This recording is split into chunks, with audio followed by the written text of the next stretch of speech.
마가복음 4장 21절에서 25절까지입니다.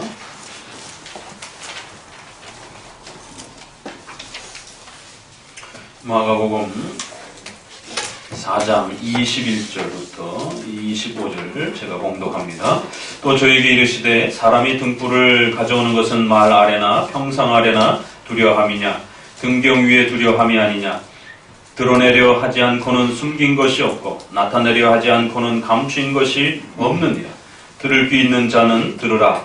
또 가라사대 너희가 무엇을 듣든가 스스로 삼가라. 너희의 헤아리는 그 헤아림으로 너희가 헤아림을 받을 것이요 또 더 받으리니 있는 자는 받을 것이요 없는 자는 그 있는 것까지 빼앗기리라. 아멘. 마가복음에서는 영광스러운 이 하나님의 나라를 네 가지의 비유를 통해서 우리에게 가르쳐주고 있습니다. 하나님이 통치하시는, 하나님을 예배하고 섬기는 이 하나님의 나라라고 하는 것은 과연 무엇일까? 과연 하나님의 나라에 들어간다는 것이 우리 인간에게 왜 그렇게 복되고 소중하고 영광스러운 것인가? 이 세상 나라와 하나님의 나라는 도대체 어떤 차이가 있는 것인가? 세상 사람들은 이 땅에서 성공하고 번영하고 잘 먹고 잘 살기 위해서 최선을 다해 살아가는데 왜 기독교인들은 이 세상의 나라보다 하나님의 나라를 더 소중하게 여기고 그 하나님의 나라를 위하여 자신의 전 생애를 걸며 그렇게 살아가는 것인가? 도대체 저 하나님의 나라는 과연 무엇인가? 그런데 이 하나님의 나라는 또 눈에 보이질 않는 것이, 그러다 보니까 더더욱 많은 궁금증을 낳기도 하는 것입니다. 많은 사람들은 하나님의 나라를 극단적인 물질적인 것으로 가르치고 또 그렇게 곡해를 합니다.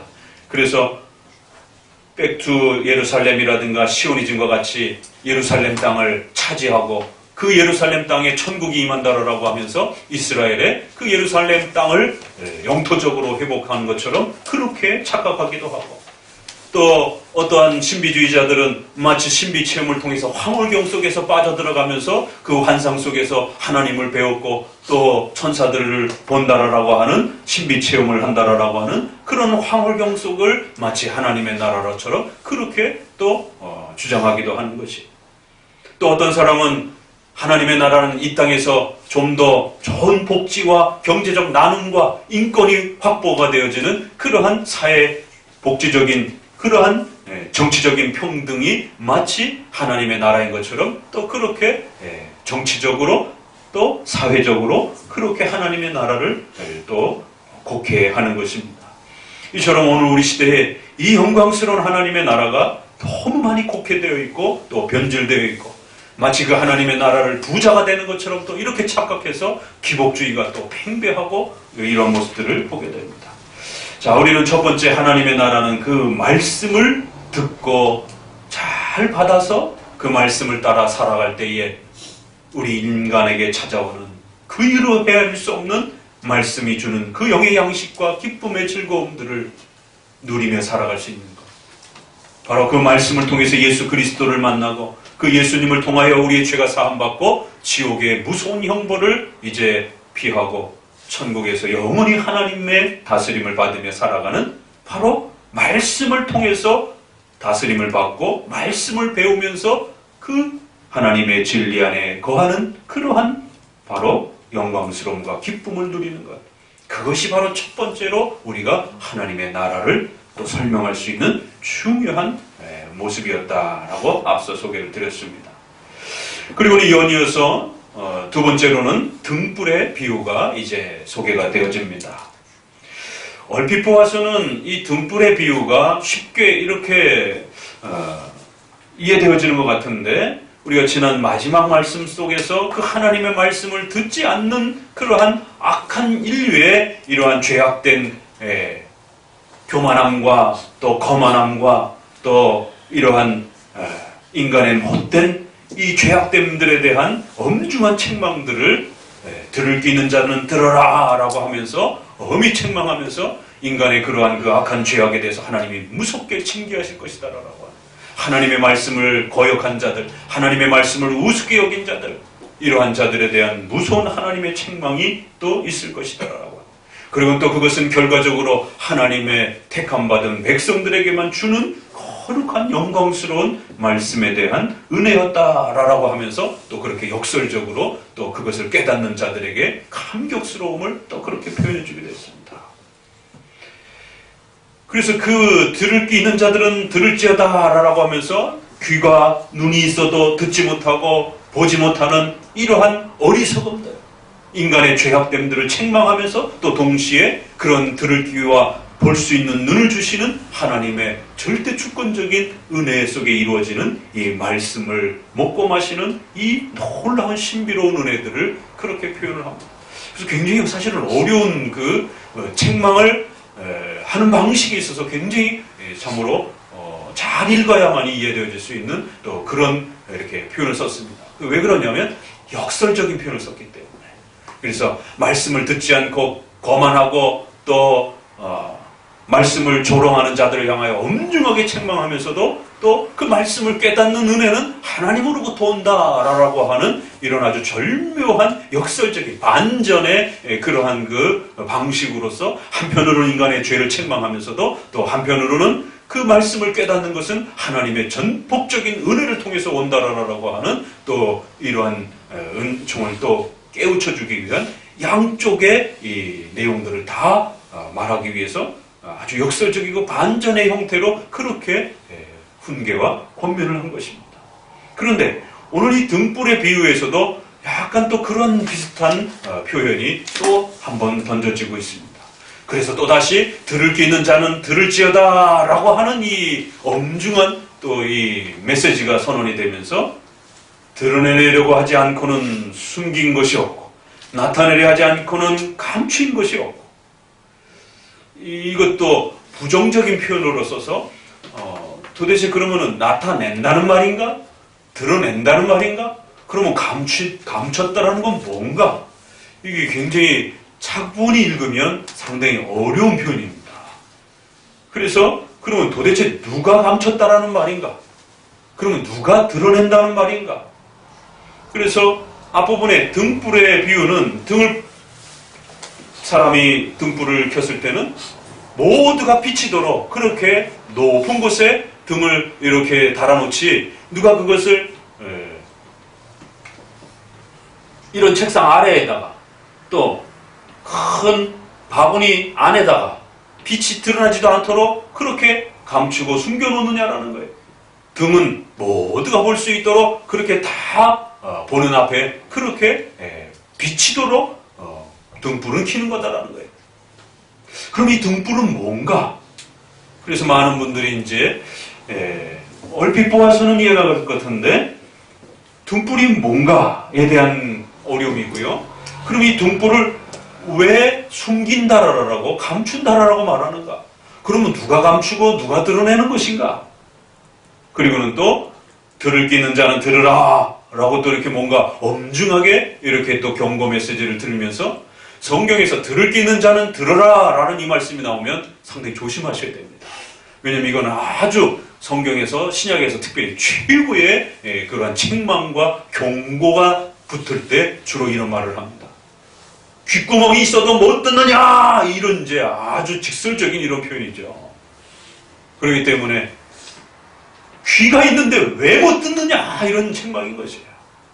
요한계시록 7교회의 전 교회를 대표하는 7교회를 소개하면서 각 교회마다 이러한 하나님의 복음의 메시지는 들을 귀 있는 자는 들을지어다 라고 하면서 한편으로는 못 듣는 인간의 죄를 책망하면서 또 듣게 하시는 하나님의 위대한 은혜를 역설적으로 그렇게 또 표현해주고 있는 아주 놀라운 표현입니다. 이게 들을 귀 있는 자는 들을지어다 라고 하는 이 표현이 또 그렇게 쏟아집니다.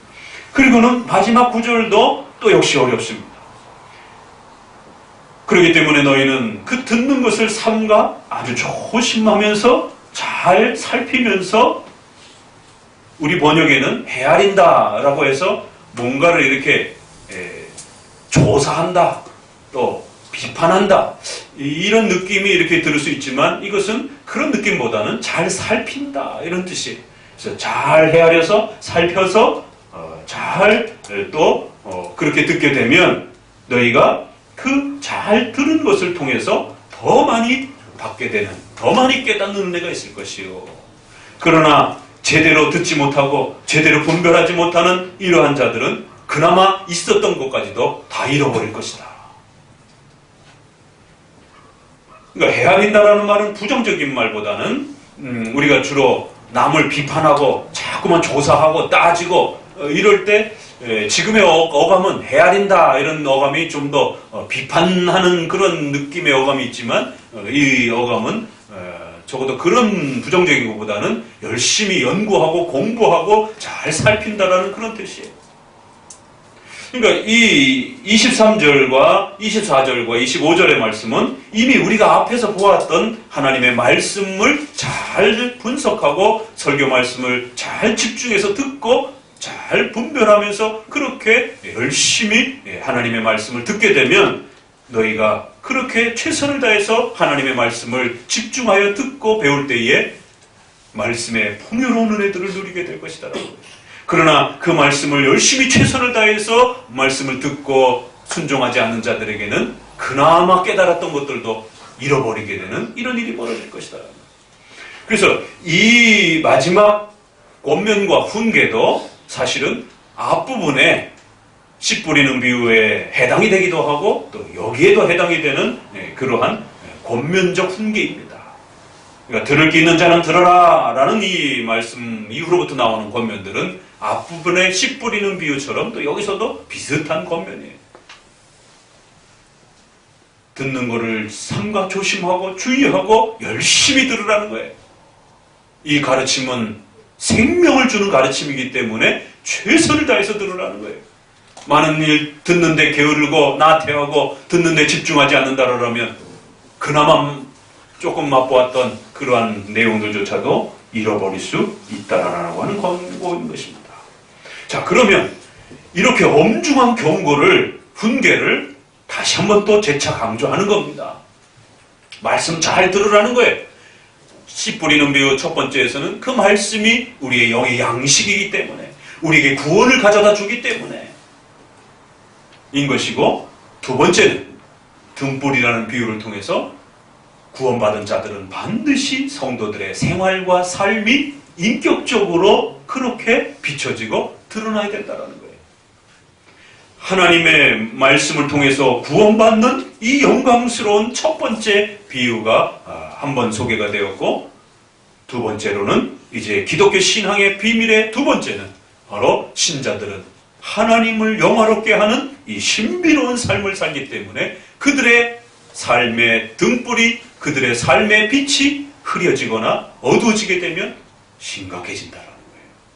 그래서 믿는 자들은 반드시 그 빛이 환히 비춰져야 되고 온 만방에 그 성도들의 삶이 영향력을 끼쳐야 되고 그들의 삶은 온 세상 사람들이 지켜보는 그런 등불과 같이 낱낱이 세상 사람들의 눈앞에 그렇게 노출되어 있다는 거예요. 그래서 이제 성도들의 삶은 이제 불신자들에게 도전이 되어지고 또 그들에게 전도의 기회가 되기도 하고, 거꾸로 신자들의 삶이 모자르고 부족하게 되면 오히려 전도의 기회를 맞게 되고 또 교회가 또 위협을 받게 되고 더 나아가서는 하나님의 영광이 가리워지게 되는, 그렇기 때문에 성도들은 이제 그들의 삶을 아주 신중하고 그들의 삶이 망가지지 않도록, 그들의 삶이 하나님의 영광을 가리우는 이러한 또 죄를 짓지 않도록 아주 조심하면서 그렇게 살아가야 한다. 성도들의 생활에 대한 그러한 중요성들을, 성화에 대한 그 중요성들을 등불의 비유를 그렇게 하면서 소개를 하고 있는 것을 보게 됩니다. 이 등불에 대한 이 비유와 권면이 복음서에 이제 그러면은 어떻게 연결되어 있는가? 마가복음은 워낙 잘 이렇게 요약이 돼서 줄여져 있기 때문에 다른 부분하고 좀 비교를 해가면서 이 등불의 비유가 하나님의 나라에 있어서 어떤 의미인지를 조금 더 이렇게 연결해서 함께 좀 보실 필요가 있습니다. 자, 어디를 보시냐? 마태복음 5장 13절을 봅니다.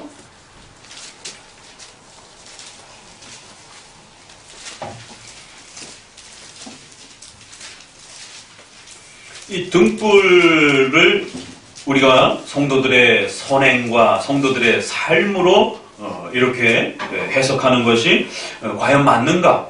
어떤 분들은 또 이 등불을 복음이다 라고 이렇게, 그래서 복음이 온 세상에 비춰져야 된다 라고 이렇게 해석하기도 합니다. 그러나 좀 더 논리적이고 좀 더 이렇게 그 문맥에 따라서 또 다른 성경의 본문과 비교를 해보게 되면 이것은 첫 번째 비유인 씨 뿌리는 비유를 통해서 복음을 통하여 예수님을 믿고 하나님의 말씀을 먹고 자라는 이러한 좀 더 복음적인 첫 번째의 그 비유보다는 그 복음을 가지고 살아가는 성도들의 삶을 빛으로 그렇게 표현한 것이 훨씬 더 맞는 것을 우리가 볼 수가 있습니다. 자, 마태복음 5장 13절부터 16절까지 읽어봅니다. 같이 읽습니다. 너희는 세상의 소금이니 소금이 만일 그 맛을 잃으면 무엇으로 짜게 하리요? 후에는 아무 쓸데없어 다만 밖에 버리어 사람에게 밟힐 뿐이니라. 너희는 세상의 빛이라. 산 위에 있는 동네가 숨기지 못할 것이요 사람이 등불을 켜서 말 아래 두지 아니하고 등경 위에 두나니 이러므로 집안 모든 사람에게 비치느니라. 이같이 너희 빛을 사람 앞에 비치게 하여 저희로 너희 착한 행실을 보고 하늘에 계신 너희 아버지께 영광을 돌리게 하라. 분명히 여기 보니까 소금, 빛, 등불 이렇게 해서 그 마태복음 5장의 그 유명한 빛과 소금의 역할을 하라라고 하는 이제 그 메시지에 등불이 같이 추가되어 있는 것을 보게 됩니다. 그래서 소금이 세상의 부패를 억제하듯이 성도들의 신앙의 삶이 세상의 부패와 악을 막아내면서 하나님의 영광을 드러내고 복음을 전할 수 있는 소중한 수단이 된다는 것이죠. 세상의 어두움이 성도들의 의로운 삶을 통해서 그렇게 복음이 전도되어지고 또 하나님의 영광이 드러날 수 있다는 거예요. 그래서 빛, 세상의 빛이라고 그러고 다시 한번 등불이라 이렇게 표현하면서 너희 빛을 사람 앞에 비치게 하여 성도들의 그 착한 행실, 성도들의 착한 삶들을 통하여 하나님께 영광을 돌리고자 하는, 하나님을 영화롭게 하고자 하는, 교회를 세워가는 거룩한 방편과 수단들이 될 수 있다라고 성도들의 삶의 의미와 가치들을 이렇게 소개하는 내용을 보게 됩니다. 그런데 마태복음 10장 26절로 넘어가게 되면 이런 표현이 있습니다. 그런즉 저희를 두려워하지 말라. 감추인 것이 드러나지 않을 것이 없고 숨은 것이 알려지지 않을 것이 없느니라. 마태복음 10장 26절을 한번 보세요. 그러니까 등불의 비유는 5장에서 나오고 있는데 감추인 것과 숨기는 것에 대한 이 의미는 한참 떨어져서 마태복음 10장 26절에 이렇게 소개가 됩니다. 그러니까 마가복음은 이 두 내용을 하나로 묶어서 의미를 하나로 이렇게 정리를 해줬습니다. 그런데 마태복음은 5장에 하나 던져놓고 10장에 하나 던져놓고 이렇게 소개를 합니다. 그리고 정작 또 씨 뿌리는 비유에 대한 마태복음의 씨 뿌리는 비유는 저 뒤에 13장에 가서 이제 등장을 하게 됩니다. 그러니까 마태복음은 여러 군데 이렇게 흩어뜨려 놨어요. 그러면 이 본문에서는 어떻게 표현되냐면 저희를 두려워하지 말라. 감추인 것이 드러나지 않을 것이 없고 숨긴 것이 알려지지 않을 것이 없느니라. 내가 너희에게 어두운 데서 잃은 것을 광명한 데서 말하며 너희가 귀 속으로 들은 것을 집 위에서 전파하라. 몸은 죽여도 영혼은 능히 죽이지 못하는 자들을 두려워하지 말고 오직 몸과 영혼을 능히 지옥에 멸하시는 자를 두려워하라. 그러니까 감추다, 드러나다, 온 만방에 울려 퍼질 것이다. 이러한 표현을 이렇게 보니까 이거는 복음을 전하는 그러한 메시지와 연결이 되어 있는 것을 보게 됩니다. 그래서 지금은 너희가 전하는 이러한 복음이 사람들에게 조롱을 받고 마치 감추인 것처럼 마치 숨겨진 것처럼 이렇게 괄시를 받고 조롱을 받지만 언젠가는 우리 성도들의 그러한 복음의 메시지들이 사도들의 복음의 메시지들이 온 만방에 울려 퍼지면서 그 하나님의 말씀을 듣지 않는 자들은 하나님 앞에 엄중하게 죽음의 영원한 지옥의 심판을 받게 되는 이런 일들이 있게 될 것이다. 그러니까 감추다, 드러내다 이런 표현들은 한편으로는 복음과 관련되어 있기도 하는 것입니다. 그래서 이 등불을 어떤 분들은 신약에서 이건 복음 아니냐라고 이렇게도 해석을 하는 것이 그것이 틀린 건 아닙니다. 종합적으로 연결을 해보게 되면 복음을 통해서 예수님을 믿는 성도들이 그들이 전하는 복음의 메시지와 그들이 그 복음을 통해서 변화된 삶이 결국 이제는 전도의 수단이 되는 것이에요. 그래서 성도들의 말과 삶을 통해서 전해지는 그 복음의 메시지들은 숨길 수 없고 감출 수 없는 것입니다.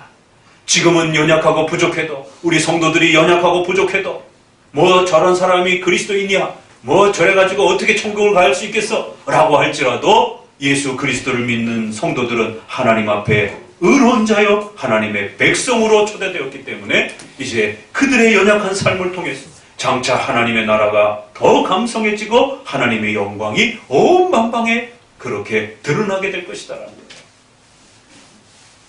자, 그러면서 누가복음 8장에서는 이것을 좀 더 연결하기를 이제 8장 16절에 누구든지 등불을 켜서 그릇으로 덮거나 평상 아래 두지 아니하고 등경 위에 두나니 이는 들어가는 자들로 그 빛을 보게 하려 함이라.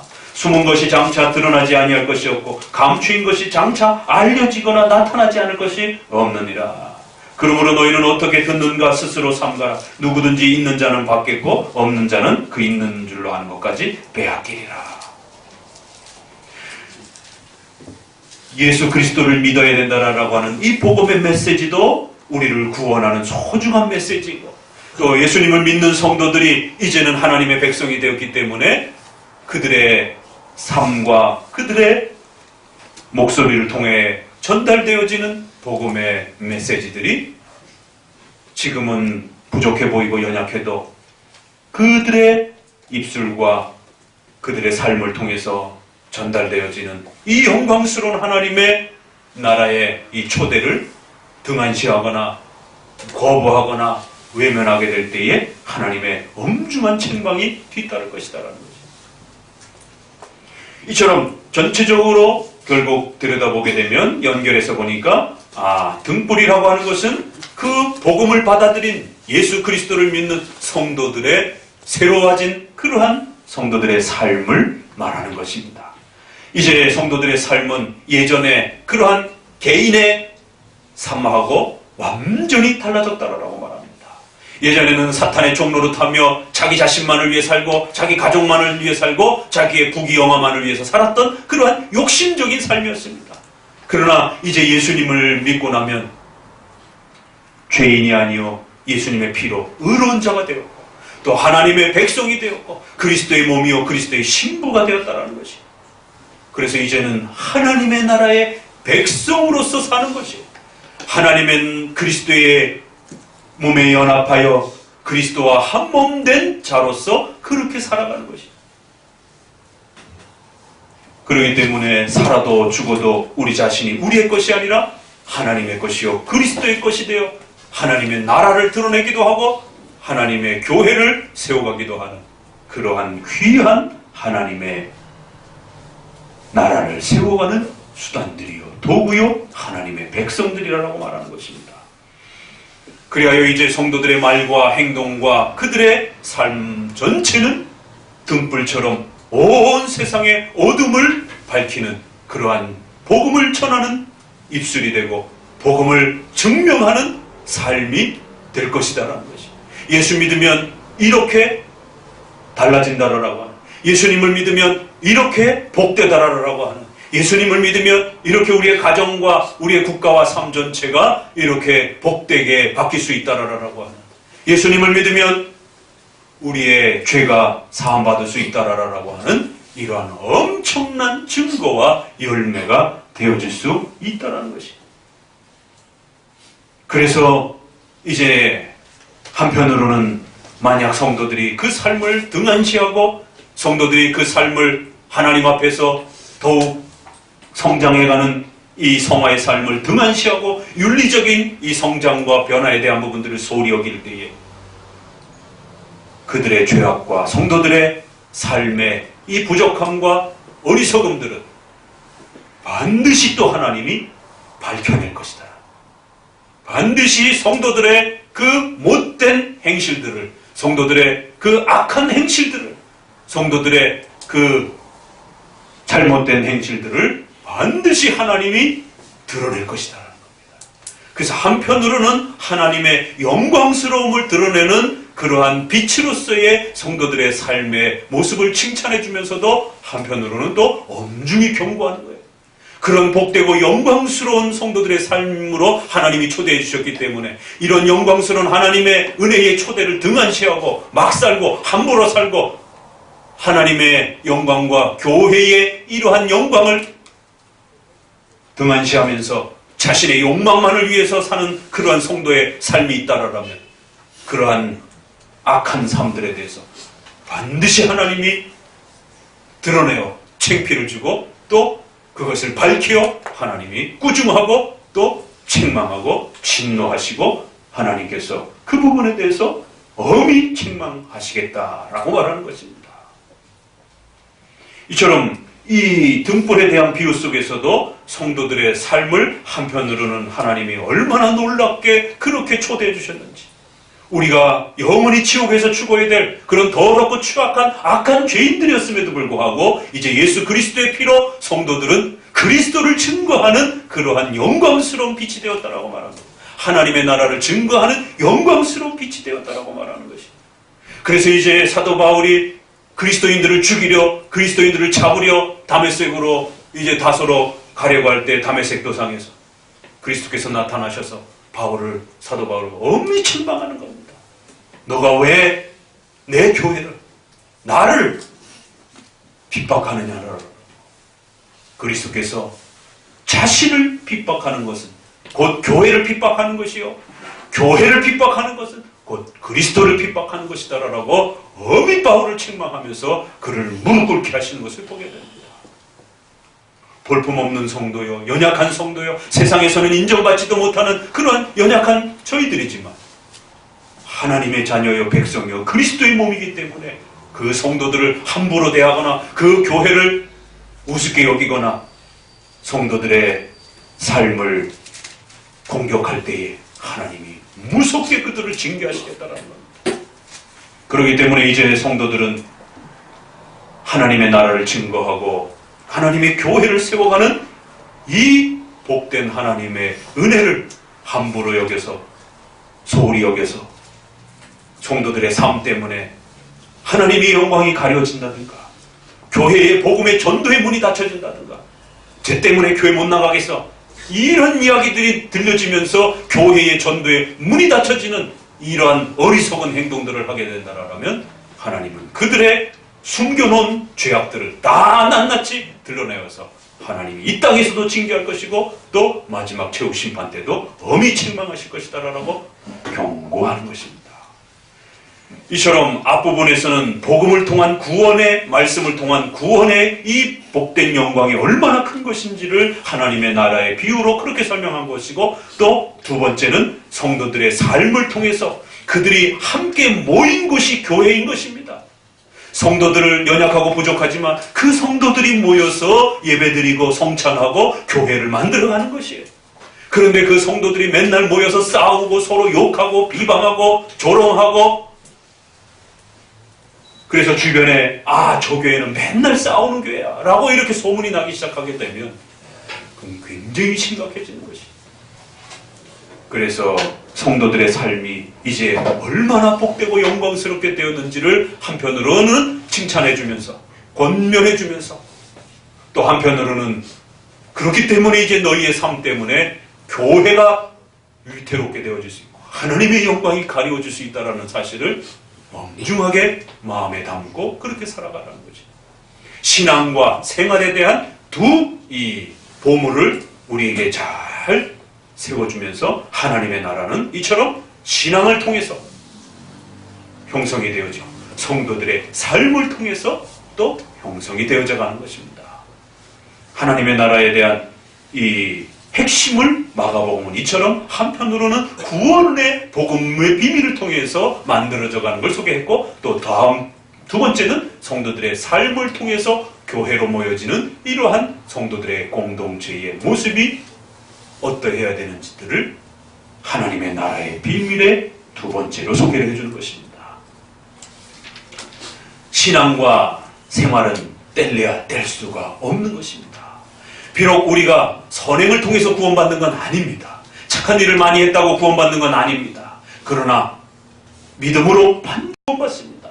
하지만 믿음으로 구원받은 자라 할지라도 이 선행을 안 해도 되고 등한시해도 되고 남몰라라 해도 되고 그냥 막 살아도 된다는 건 아닙니다.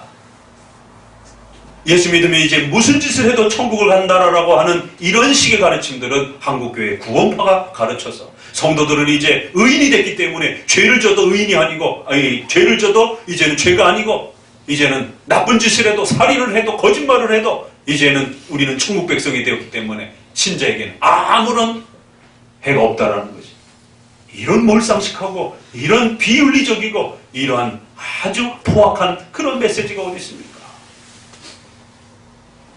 믿음으로 구원받는 이 구원의 비밀은 반드시 성화와 성도들의 윤리와 삶의 열매를 맺는다는 것이, 하나님이 구원의 비밀을 그렇게 짝지어 놓으셨다는 것이, 그래서 칭의가 앞서 나가고 성화가 뒤따라가는 것입니다. 칭의와 성화는 함께 맞물려 있는 것입니다. 반드시 우선순위는 있는 것이죠. 착한 일을 해서 구원받는 게 아니라 믿음으로 의롭게 되고 하나님의 자녀가 되는 것입니다. 그래서 우리가 그걸 칭의라고 그렇게 표현하는 것입니다. 칭의의 열매가 윤리인 것이에요. 성도들의 성화인 것입니다. 그리고 성도들이 이렇게 훌륭한 삶을 살기 위해서는 반드시 신자가 되어야만 하는 것입니다. 성화의 원인이 칭의인 것이에요. 칭의의 열매는 반드시 성화로 나타나야 되는 것이에요. 이처럼 칭의와 성화는 분리될 수 없이 함께 그렇게 구원의 이 영광스러움을 하나님이 우리에게 주신 것입니다. 그래서 예수님을 믿음으로 구원받는 이 복된 칭의의 이 구원의 영광스러움들을 우리는 반드시 지켜가야 합니다. 그럼에도 불구하고 그 의롭게 되고 예수님의 자녀가 된 자들은 반드시 성화를 통해서 착한 행실들을 통하여 하나님의 말씀이 그들의 삶을 통해서 증거되어지고 열매로 맺어짐으로 하나님의 영광스러움을 드러내는 이러한 복된 구원의 축복들을 기억하셔야만 되는 겁니다.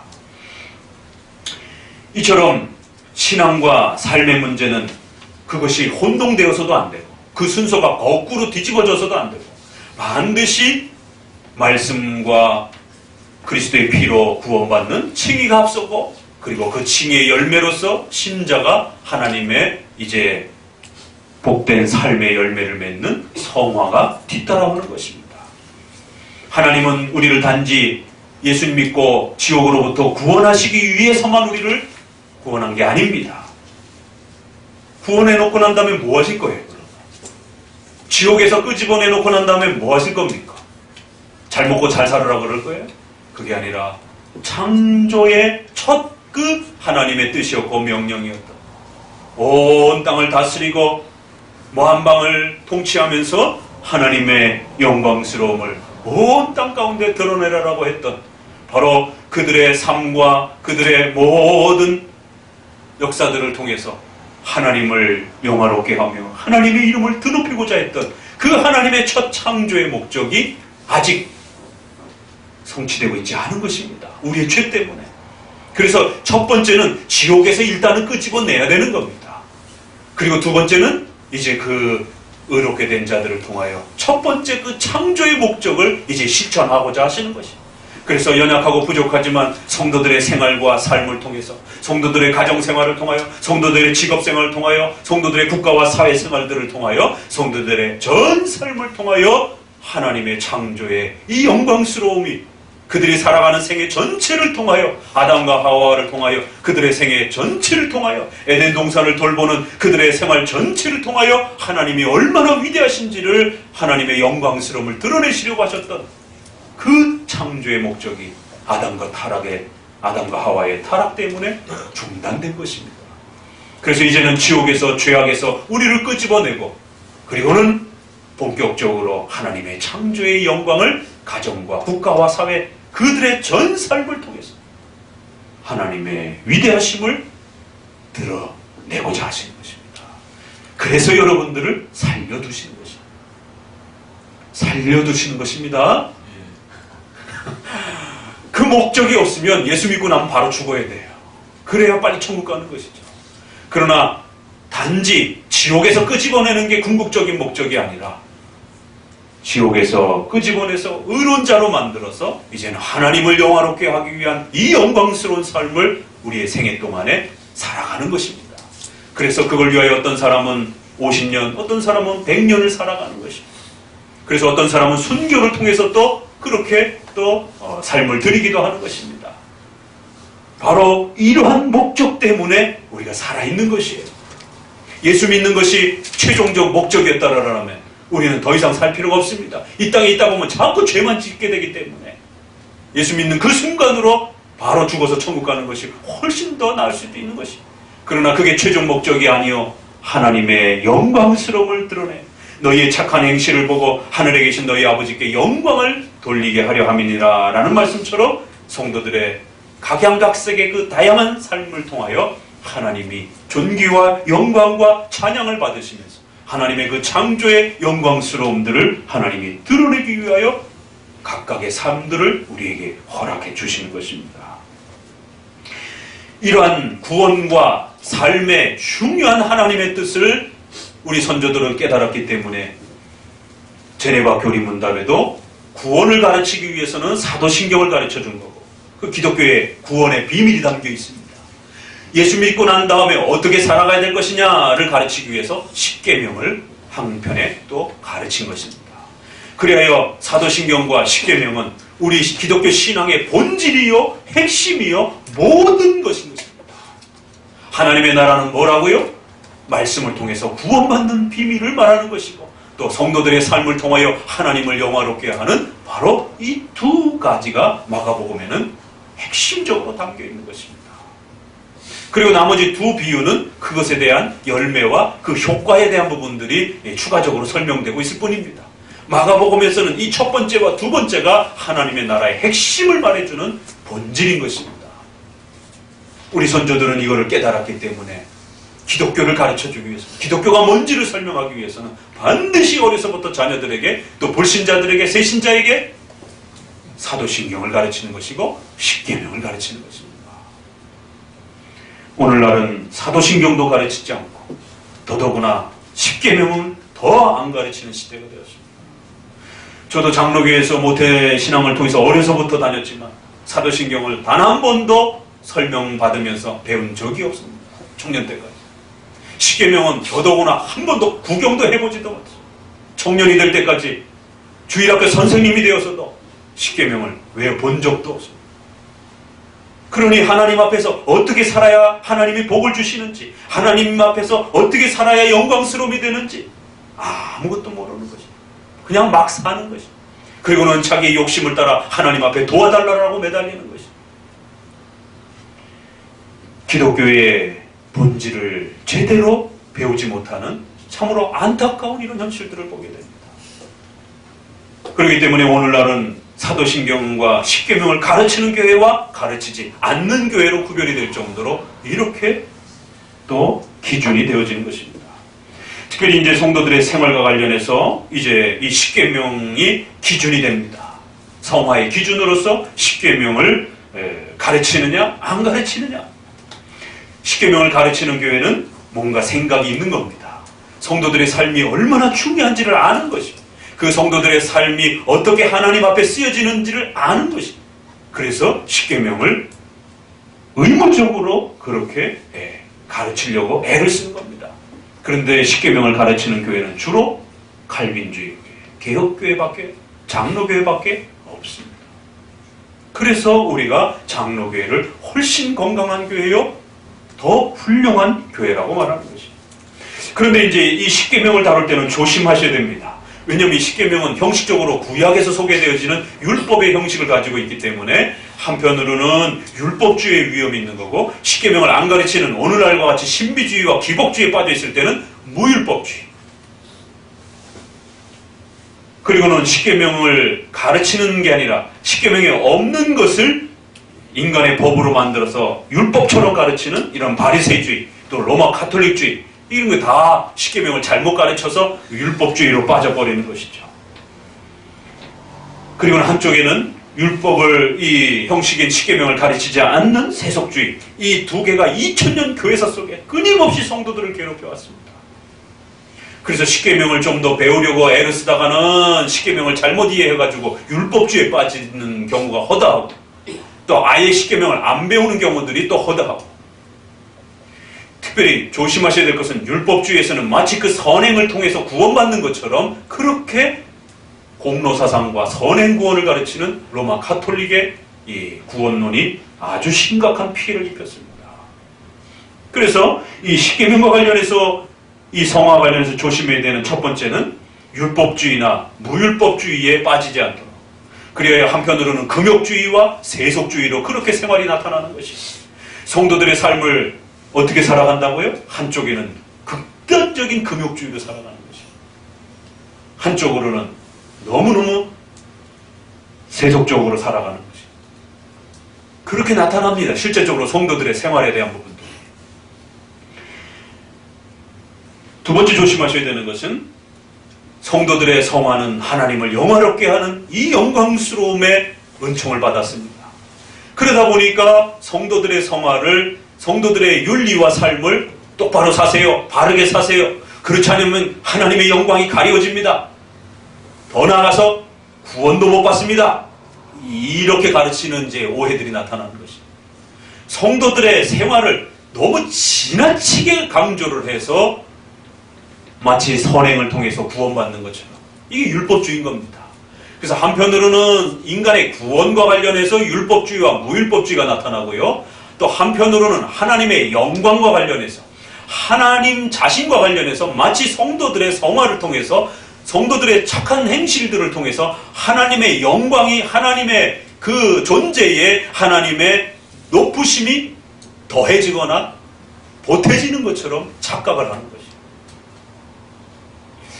우리가 밴드에서 어느 분이 엊그제 올린 글 안에, 우리가 유명한 알시스 폴이라고 하는 그러한 장로교회 목회자가 계신데, 성도들의 삶이 하나님의 그 높으심의 가치와 의미를 더한다, 이렇게 번역을 그렇게 해놨어요.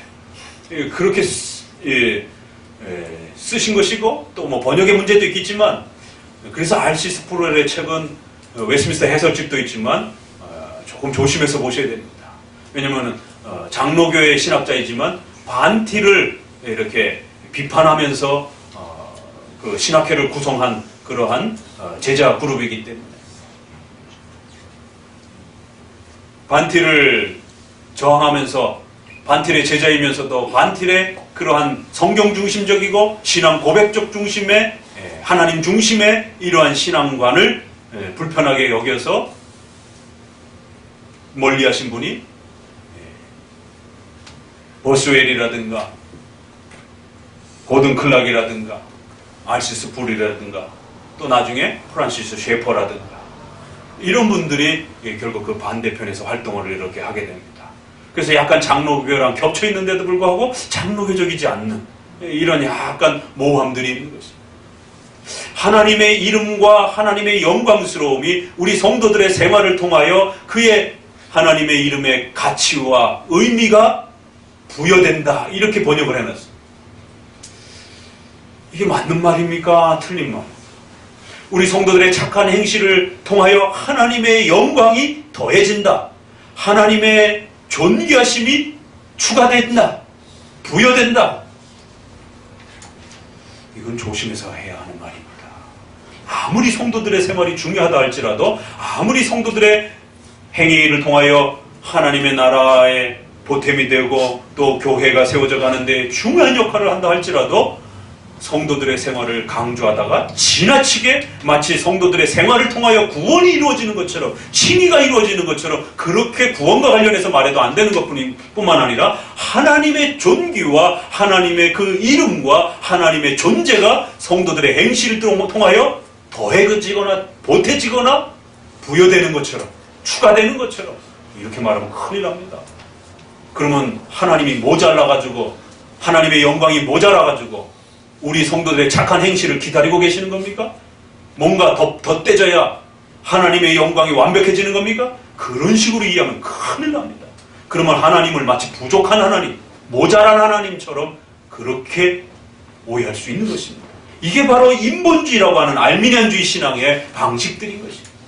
성도들의 자유의지와 성도들의 선행을 너무 지나치게 강조를 해가지고 마치 성도들의 의지와 성도들의 선한 행실을 통하여 칭의가 이루어지는 것처럼, 구원이 이루어지는 것처럼, 더 나아가서는 하나님의 영광이 보태지는 것처럼, 추가되는 것처럼 이렇게 말하면 큰일 납니다. 반대로 하나님의 영광이 감소되어지는 것처럼, 잃어버려지는 것처럼, 하나님의 영광이 망가지는 것처럼, 없어지는 것처럼 이렇게 말하면 안 되는 것이에요. 성도들의 착한 행실을 강조할지라도 균형을 잘 맞추어서 강조를 해야지, 성도들의 행실을 지나치게 강조하면서 그렇게 살다가 지옥 갑니다 이렇게 책망해서도 안 되는 것입니다. 그렇게 살게 되면 하나님의 영광이 없어집니다 이렇게 강조해서는 안 되는 것입니다. 하나님의 존재는 그 누구도 건드릴 수 없는 것이, 인간의 악이나 선행이나 그 어떤 행위로도 하나님의 영광은 감소되거나 더해지는 게 아닙니다. 욥기서 35장 6절에 이렇게 말합니다. 내가 범죄한들 하나님께 무슨 영향이 있겠으며 내 죄악이 관영한들 하나님께 무슨 관계가 있겠으며 내가 의로운들 하나님께 무엇을 드리겠으며 그가 내 손에서 무엇을 받으시겠느냐. 내 악은 너와 같은 사람이나 해할 따름이요 내 의는 영 인생이나 유익하게 할 뿐이니라. 욥기서에 보니 하나님의 영광은 인간의 선행과 죄악에 의해서 더해지거나 빼지는 게 아니다.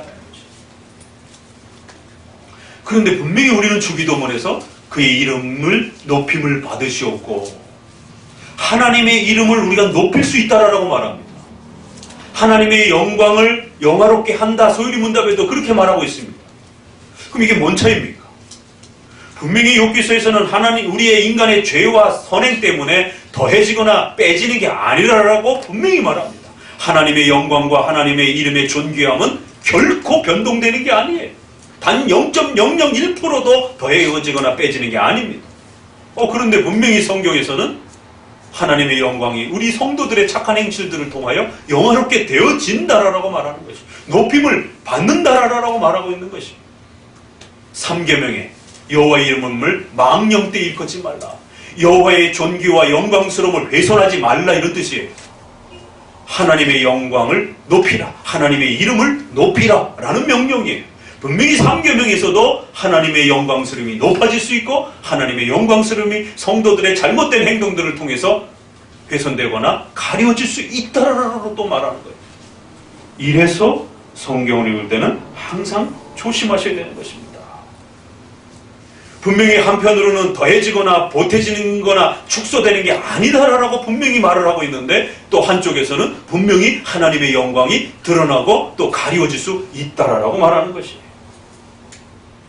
에스겔서에도 보니까 그런즉 인자야 20장 27절에 이스라엘 족속에게 고하여 이르기를 주 여호와의 말씀에 너희 열조가 또 내게 범죄하여 나를 욕되게 하였으니, 분명히 하나님의 이름이 욕되임 받았다라고 말합니다.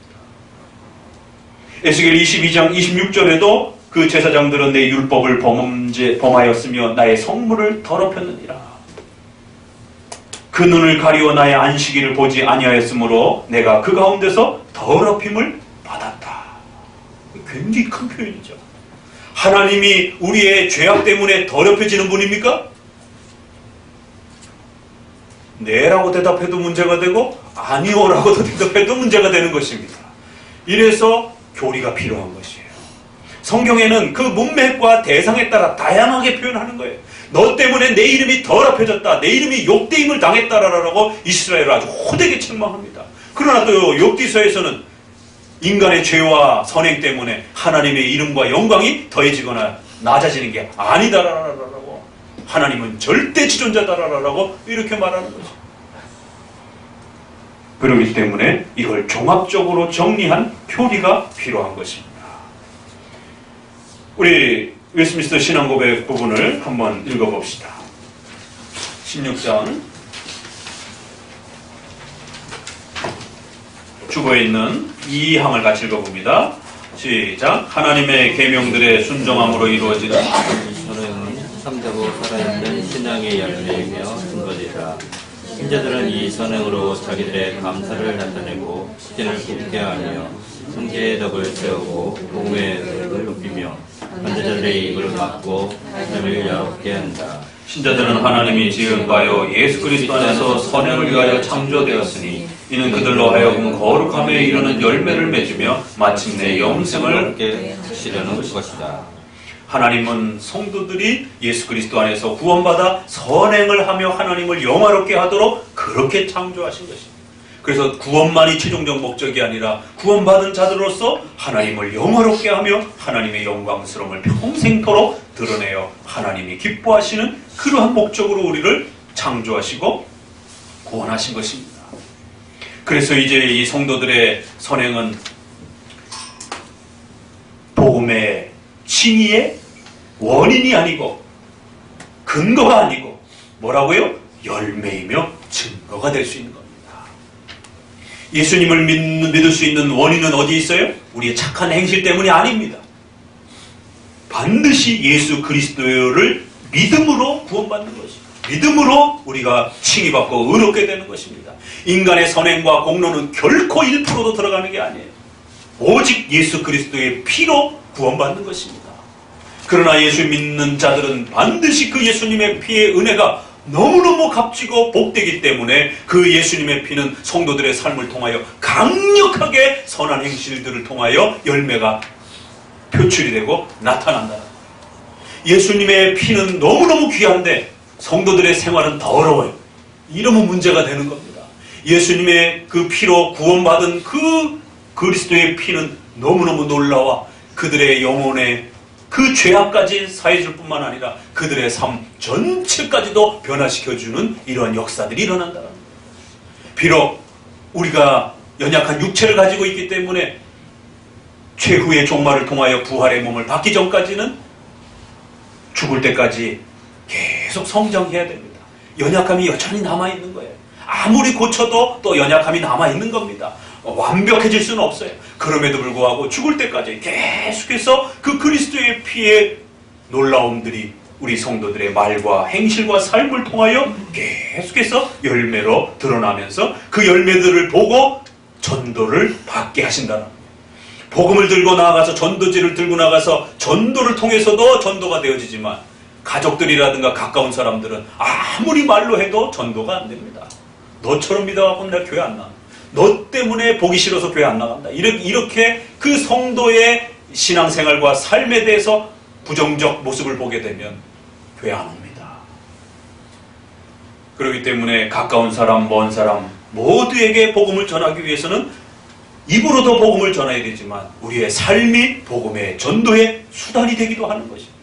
이처럼 하나님은 예수 그리스도의 피가 죄사함을 통하여 우리 성도들의 삶 전체가 복음의 도구가 되도록 전도의 도구가 되도록 하나님의 교회를 세우는 그리하여 형제의 덕을 세우고 복음의 고백을 높이며 반대자들의 입을 막고 하나님의 영화롭게 하는 이러한 목적으로서 그렇게 성도들의 행실을 그리스도의 보혈의 피로 받아주셨다는 겁니다.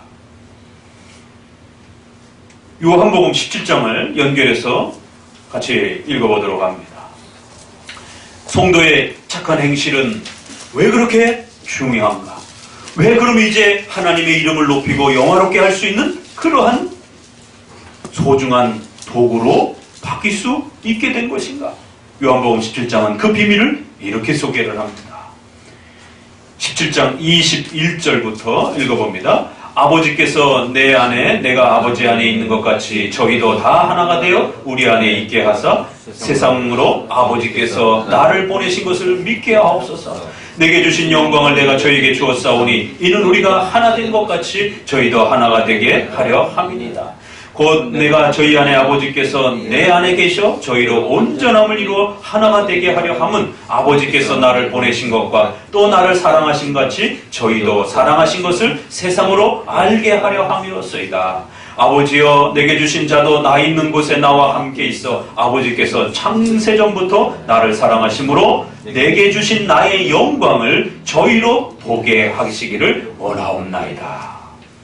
성부와 성자가 깊이 하나 되신 것처럼 이제는 성도들을, 하나님의 백성들을 초대하여 아버지께서 주신 그리스도의 피로 살려주신 그 성도들을 이제 이 영광스러운 하나님과의 교제 안으로 우리를 초대해 주셨다는 거예요.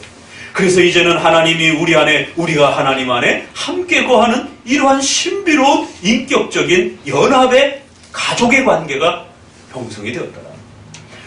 물론 하나님은 본질적으로 우리와 근본적으로 다른 분이에요. 하나님의 신성이 우리 안으로 스며들 수도 없는 존재입니다. 그렇게 생각하면 큰일 나는 거죠. 그럼 우리가 반신반인 존재가 되는 그런 위험한 이단 사상이 되는 겁니다. 하나님은 절대 지존하신 분이기 때문에, 무한하시고 불변하시고 영원하신 분이시기 때문에 절대 지존하신 그분을 우리가 흡수하거나 섞이거나 그럴 수 없는 것이에요. 그러나 하나님은 하나님의 자신의 본질에는 참여하지 못하더라도 인격적인 사랑의 연합관계로는 얼마든지 가족으로 우리를 받아들이실 수 있다는 것입니다. 이게 차이가 나는 겁니다. 비록 우리가 하나님의 본질과 하나님의 본성에는 참여를 못해도 하나님이 우리를 초대해 주신 하나님과의 인격적인 관계로는 얼마든지 하나님의 가족이요 하나님과 하나가 되어지는, 그래야 그 영광을 함께 공유하고 함께 살아갈 수 있는 그러한 가족관계와 연합, 인격적인 연합관계로는 얼마든지 초대가 될 수 있다는 겁니다. 부부가 분명히 다른 사람이에요. 법적으로도 DNA적으로도 분명히 서로 달라요.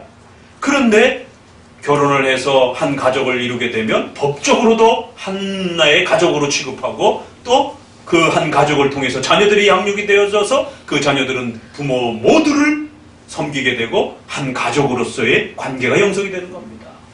얼마든지 우리 이 땅에서도 그러한 연합관계를 우리는 보게 되는 거예요. 둘인데 하나처럼 그렇게 살아가는 것이에요. 이걸 우리가 인격적인 연합의 관계라고 말하는 거예요. 본질적인 하나님의 속성을 나눠 갖는 건 아닙니다. 그러나 하나님이 이제 내가 너를 나의 가족으로 받아들여 주겠다. 나의 백성으로 받아들여 주겠다.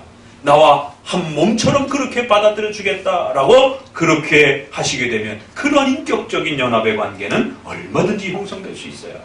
그래서 삼위일체 하나님이 누리셨던 그 영광스러움과 하나됨을 저들도 하나님의 자녀예요. 백성으로서 그렇게 누리며 살아갈 수 있게 그러한 인격적 연합관계에서의 하나됨과 영광스러움을 나누게 해주옵소서라고 기도하고 있는 것입니다. 그러니까 성도의 선행과 착한 행실이 이토록 중요한 겁니다. 그러나 조심하셔야 되는 것은 하나님의 본질에 우리가 참여하는 건 아니에요. 우리의 구원을 이루는 근원이 되는 건 아닙니다. 그 선은 지켜야 된다는 거예요. 그래서 그 선만 잘 지켜내 주시면 우리 성도들의 삶과 착한 행실들은 하나님의 나라를 드러내고 하나님의 영광을 드러내고 하나님의 이름을 존귀케 할 수 있는, 또 하나님의 교회를 건강하게 세워갈 수 있는 어마어마한 수단과 도구가 되어지는 것입니다.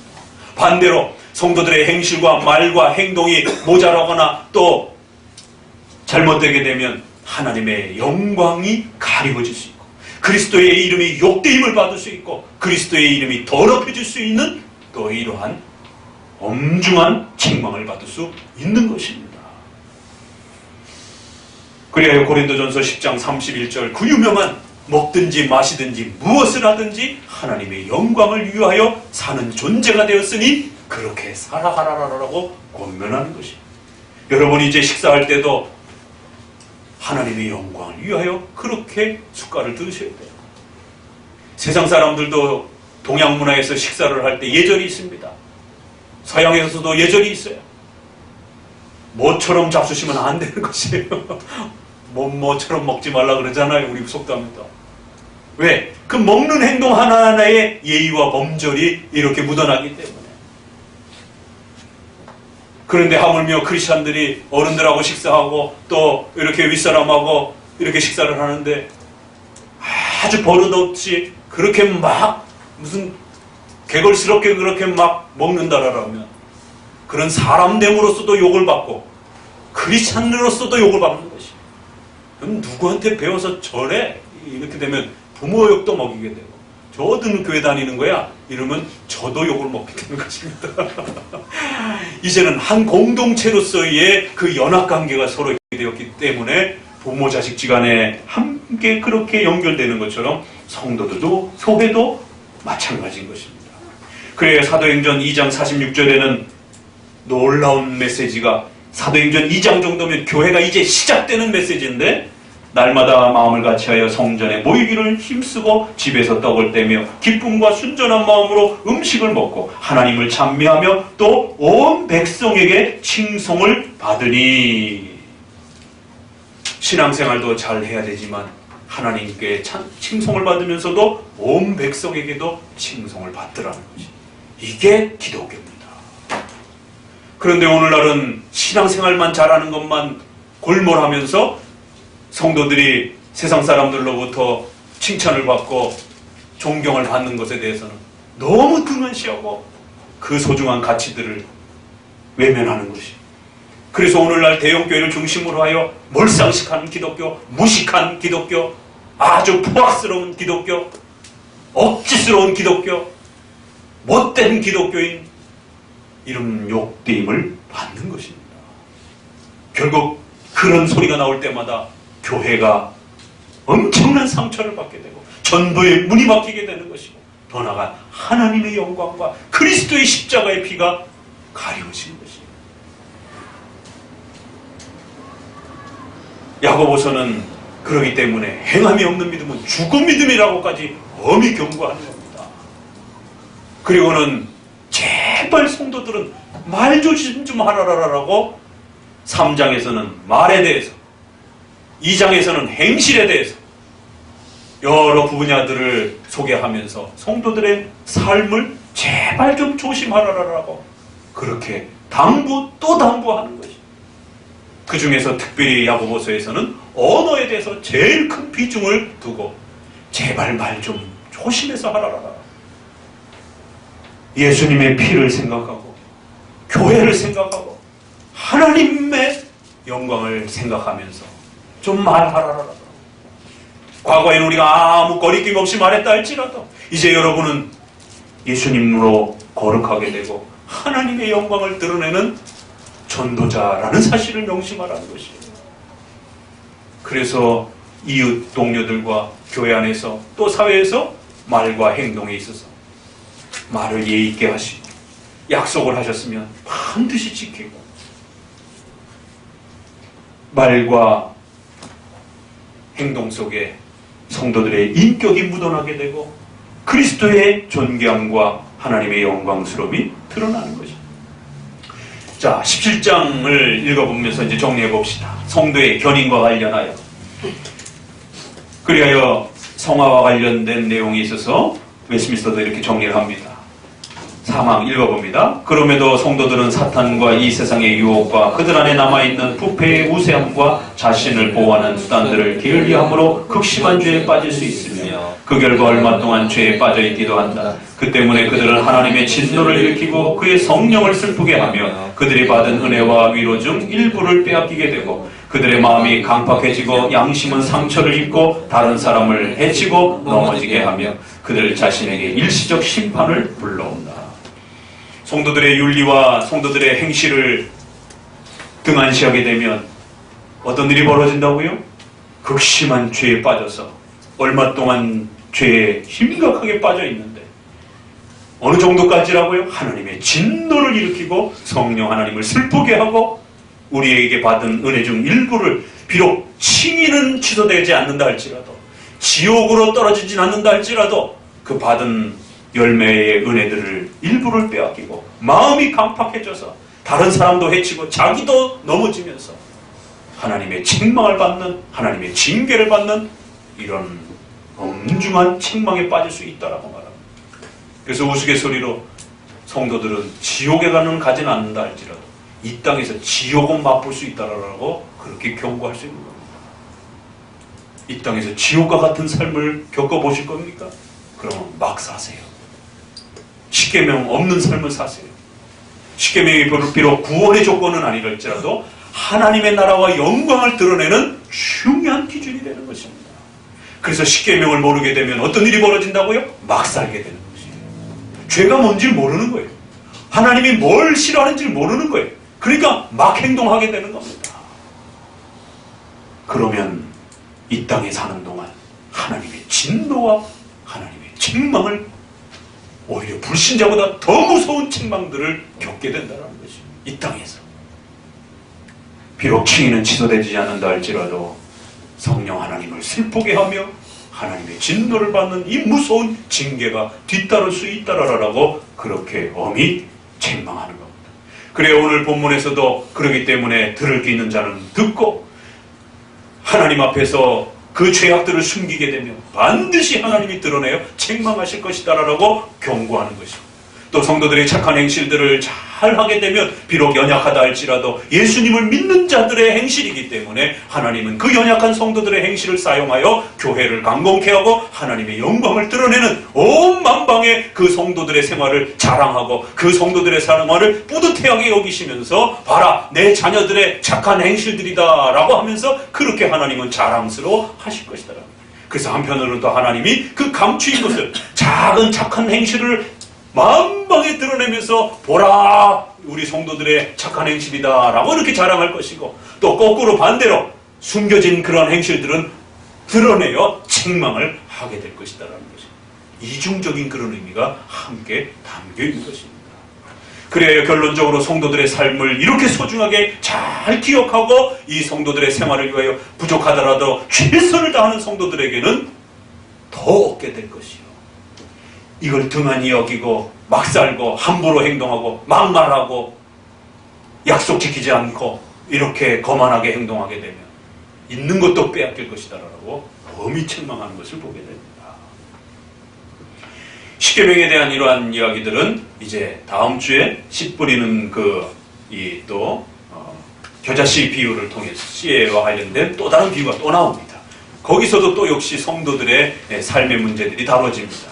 그래서 한 번 더 십계명과 관련해서 좀 더 깊이 있게 다뤄드리고, 오늘은 이처럼 성도들의 삶이 하나님의 인격적인 연합을 통해서 하나님의 영광을 드러내기도 하고 가리울 수 있는 그러한 성도들의 이 영광스러운 존귀한 성도들의 삶이 얼마나 중요한 것인지를 다시 한번 마음에 새기고 최선을 다해서 하나님의 도우심을 구하면서 성도들의 윤리와 삶을 살아가는 우리 성도들 되시기를 주의 말씀으로 권면드립니다. 기도합니다. 하나님께 모든